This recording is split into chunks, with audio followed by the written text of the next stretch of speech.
Hello students, welcome back to my YouTube channel. As it is Wednesday, and I have already promised on every Wednesday we'll have a science class in a Sky Math series. So the first class was about acid. Now I'm going to the next point of that chapter. It is base.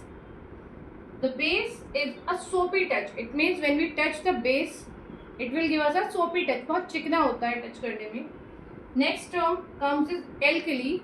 What is alkali? The bases that dissolves in water are termed as alkali. The bases that are dissolved in water are called alkali. Solution form, we can say the bases dissolves in water. The solution formed is called alkali. It means the base which we were taken is termed as alkali. Bases have OH negative ion. This line tells कि अगर कोई भी formula आपको दिया हुआ है और आपको पहचानना है कि ये बेस है या नहीं, अगर उसमें आपको OH टर्म दिखाई देता है, it confirms that it is an base. For example, we can say NaOH. You can say Na is a sodium, OH is a hydroxyl ion. NaOH is seen, a formula is written on the board. By seeing this OH, you can say it is in a base. So it is a base, and we can dissolve it in water. So it will be an alkali. It is an alkali. क्योंकि ये पानी में घुल जाता है, वो base जो पानी में घुल जाए उन्हें alkali बोलते हैं. इसको हम पानी में डिसॉल्व करेंगे, ये किसमें टूट जाएगा? Na positive ion, Na positive ion, and next one is hydroxyl ion, OH negative ion, OH negative ion, hydroxyl ion. I hope इतना भी जो आपको समझाया है सो बेस के बारे में आपको समझ में आया हो. आगे हम चलते हैं. बेसिस, जैसे कि एसिड हमारे दो टाइप के थे, strong acid and weak acid, उसी तरह से बेसिस भी हमारे दो टाइप के होते हैं, strong basis and weak basis. Now talking about the strong bases and weak bases.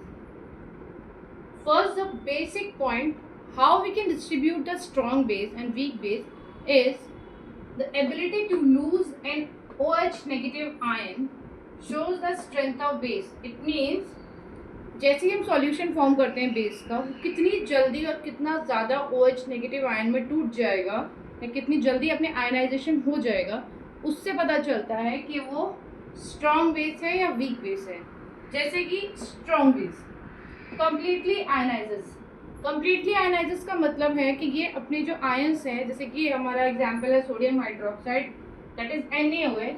जैसे ही ये सॉल्यूशन फॉर्म करेगा, जैसे ही हम लोग इसको डिसॉल्व करेंगे लिक्विड में, टोटली ब्रेक होके Na और OH सेपरेट हो जाएंगे. इट मीन्स सोडियम आयन और हाइड्रोक्साइल आयन दोनों सेपरेट हो जाते हैं. जितना भी सॉल्यूशन होगा टोटली डिस्ट्रीब्यूट हो जाएगा, कोई भी आपका पार्शियल आयनाइजेशन नहीं होगा, कोई भी उस सॉल्यूशन में NaOH का पार्टिकल नहीं होगा, वो टोटली डिस्ट्रीब्यूट होकर सोडियम आयन और हाइड्रोक्साइल आयन बन जाएगा. ऐसे ही एक अनदर एग्जांपल है potassium hydroxide. Potassium means K और hydroxyl ion is OH. Now comes the weak base. So what is weak base? Weak bases are the bases in which partially ionization occurs. It means जब हम इनका solution form करेंगे तो ये totally distribute नहीं होता है, इसका कुछ पार्ट बिना डिस्ट्रीब्यूट हुए, बिना आयनाइज हुए रह जाता है. जैसे कि अमोनियम हाइड्रोक्साइड NH4OH. जब हम NH4OH को डिसॉल्व करते हैं, इसका सॉल्यूशन फॉर्म करते हैं, तो सारे ही पार्टिकल्स जो होते हैं NaOH के, जितने भी एटम होते हैं, जितने भी NaOH का एटम होगा, वो डिस्ट्रीब्यूट नहीं होगा, मॉलिक्यूल नहीं टूटेगा, और कुछ मॉलिक्यूल्स उसके NH4OH के फॉर्म में रह जाएंगे और कुछ उसके NH4 प्लस और OH नेगेटिव आयन के रूप में टूट जाएंगे. तो ये पार्शियली आयनाइज होता है, कंप्लीटली आयनाइज नहीं होता है. सेकेंड एग्जाम्पल है इसका मैग्नीशियम हाइड्रोक्साइड. इसमें भी सेम केस है, ये भी एक वीक बेस है. तो ये कुछ एग्जांपल्स आपको वीक बेस और वीक स्ट्रॉन्ग बेस के मैंने दे दिए हैं. एक पिक्चर में साथ में ऐड करूंगी जिसमें कि कुछ और एग्जांपल्स होंगे हमारे बेसिस के, उनके कॉमन नेम्स होंगे प्लस उनके फॉर्मूले आपको होंगे. कॉमन नेम्स इसलिए क्योंकि कई बार एग्जाम में कॉमन नेम के थ्रू भी क्वेश्चंस पूछा जाता है, तो आप उसको ज़्यादा ध्यान से देखें और अच्छे से याद कर लें.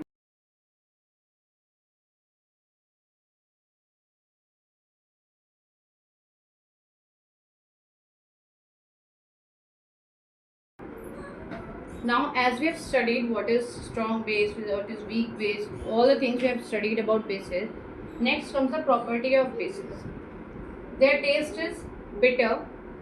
They are soapy to touch. It means when we touch them, we feel some kind of चिकना जैसा हमको कुछ लगता है. Third is all are not soluble in water. We can say that all bases are not soluble in water. Fourth, they both are together. Bases soluble in water are called alkali and they release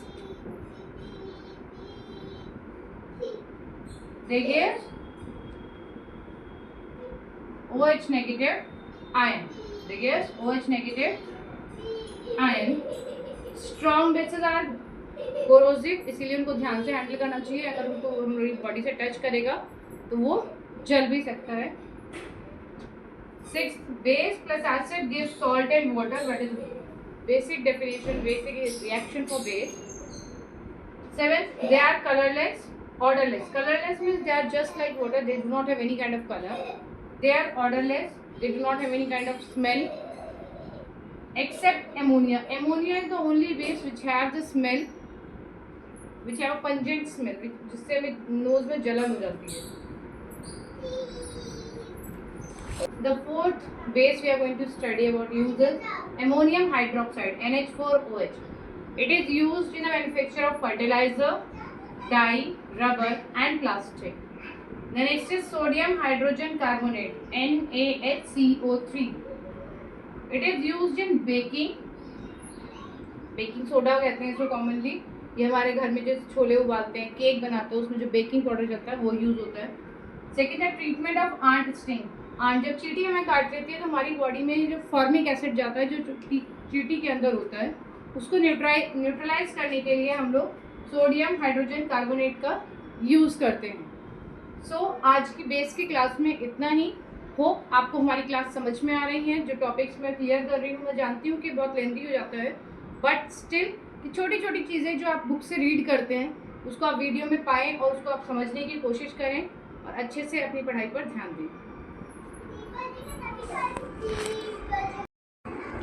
hope मेरी पढ़ाई हुई classes आपको समझ में आ रही हैं और ऐसी ही वीडियो को आगे देखते रहने के लिए please like, share and subscribe my channel @Priyanka Tyagi 6046.